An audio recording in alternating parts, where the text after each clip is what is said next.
We farm in Caribou County, Idaho, and we plant, we do about 7,500 to 8,000 acres each year of wheat, barley. We now grow pulse crops, cover crops, do mustard, and we tried growing quinoa this year. So,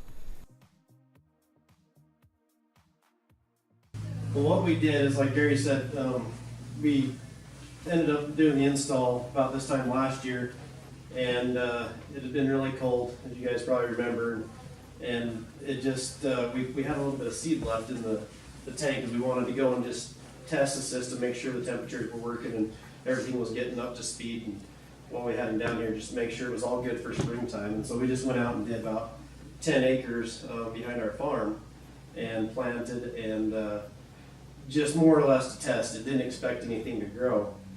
And I took soil temp readings on the day we planted, and the outside temp was in the 20s. Soil temps were upper 20s, like 29, 28 on the day I planted. And so we just figured we're just going to give the system a run, and didn't expect anything to grow.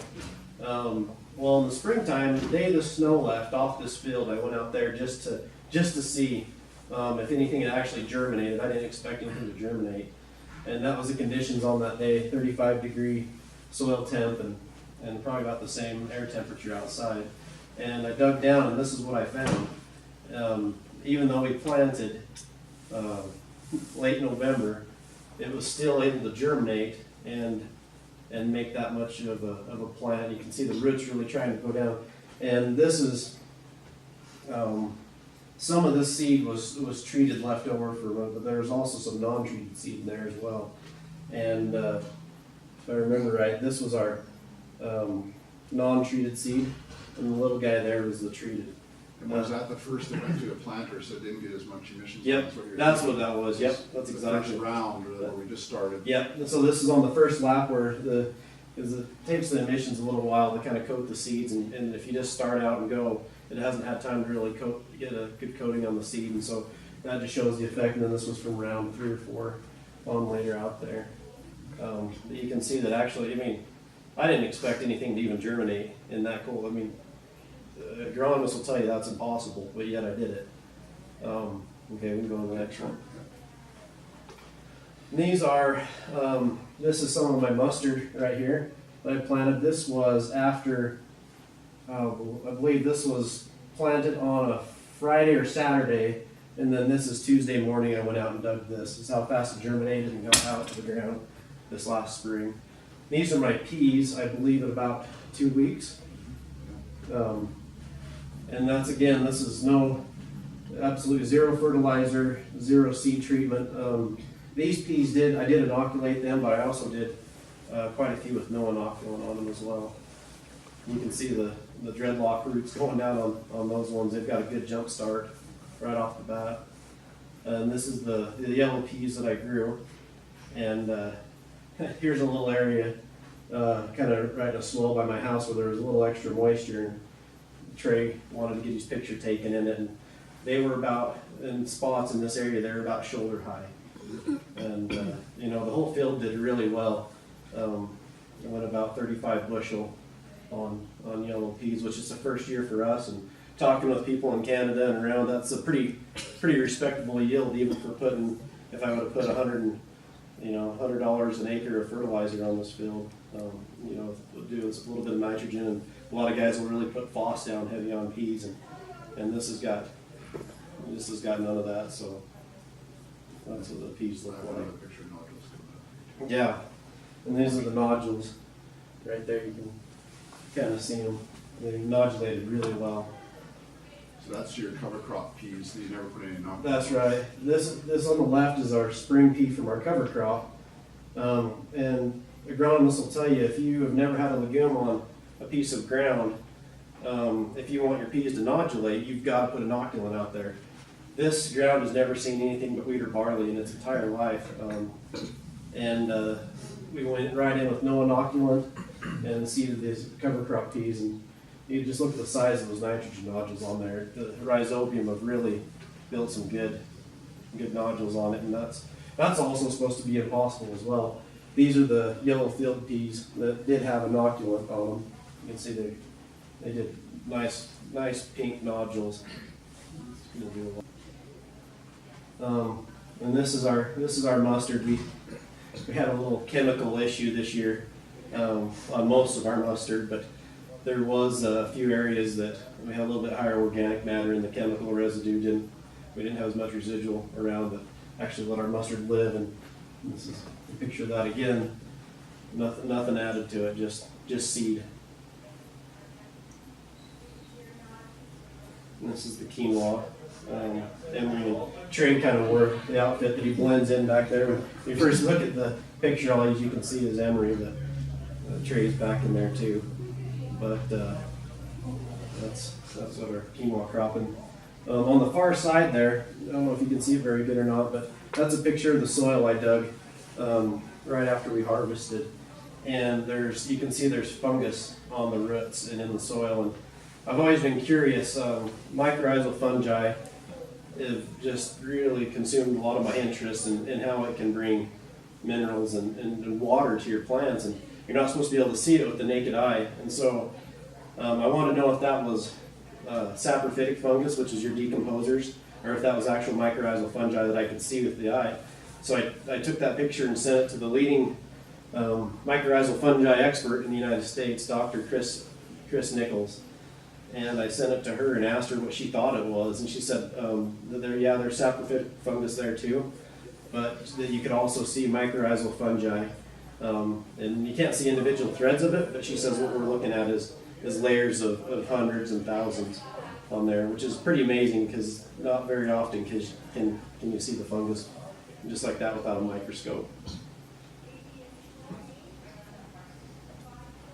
This is spring wheat out to Henry. We were out there in early June, I think it was, checking some of it. And these crops we planted. Most all of Henry I did 110 pounds to the acre, so nearly 2 bushels.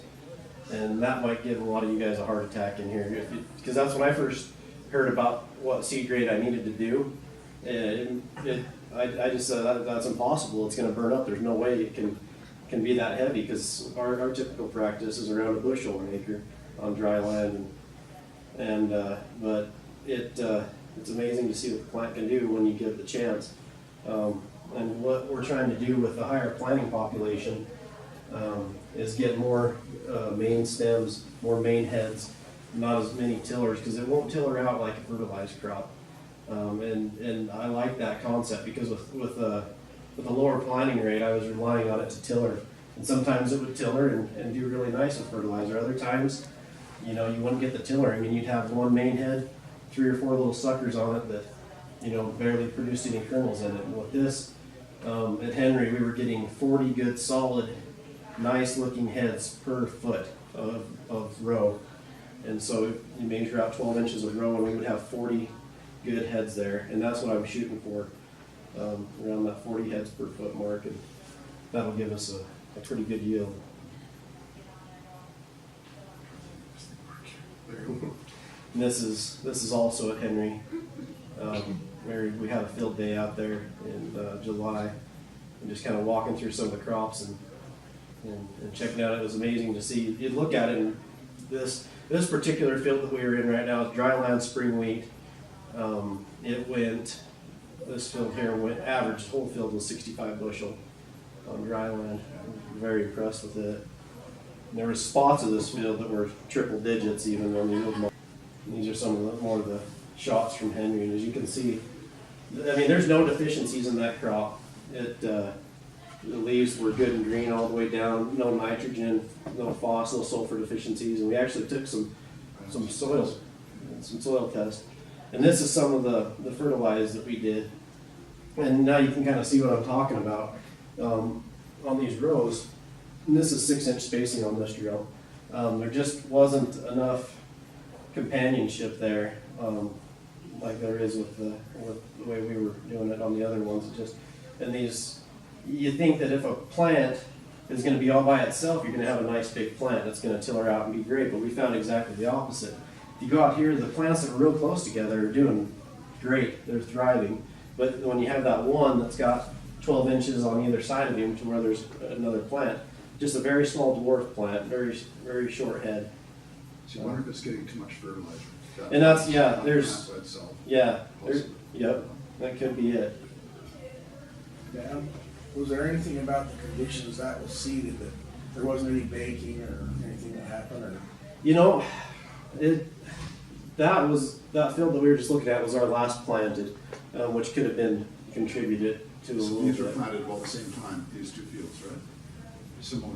Yeah, where's that one on the right at? Is And that, that's another area that we went where the basket was holding it out, but that's out, Okay, out further in yep. that field, but it was seeded about Yeah. the same time. yeah, actually, that was the same, those would have been about the same day, maybe a day or so apart. So you can see that what I'm doing is I'm trying to get that power of a lot of seeds to get leaves up, and then that's my fertilizer is the air, eh? Where the fertilizer for this one is in the ground. So it's a different concept of physiology of the plant. So I'm amazed at how when I came around with Dan, that ours were up and going, and it was green. The fields were green, and that's what we want, is it to pop up and get going. Where when it's all a lot thinner stand, because you're planning on it stooling out later, you see, and they eventually come to yield, but it's a different concept, right? Yeah, and if you think about what our goals are as farmers, we're basically taking sunlight, water, and carbon dioxide and turning it into plants. And you're doing that through leaf area. And so the more, I guess, solar panels, I guess you could call them, that you've got out there, the more you're going to photosynthesize and do that process. And so, and you can see the difference there. Those are really close on So if sight. the right-hand side was an exhaust crop, I wouldn't have very much result. It'd be very poor.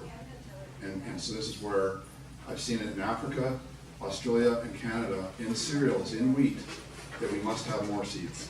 And that's really how we get the yield. And the plant is totally in charge of the environment. So I'm not trying to pick a recipe for Dan for next year of how much fertilizer he's going to put on. But the other side, you have to decide, right? So it could be a really wet year, it could be a really dry year. You do not know. And so you kind of are taking a gamble where on this side,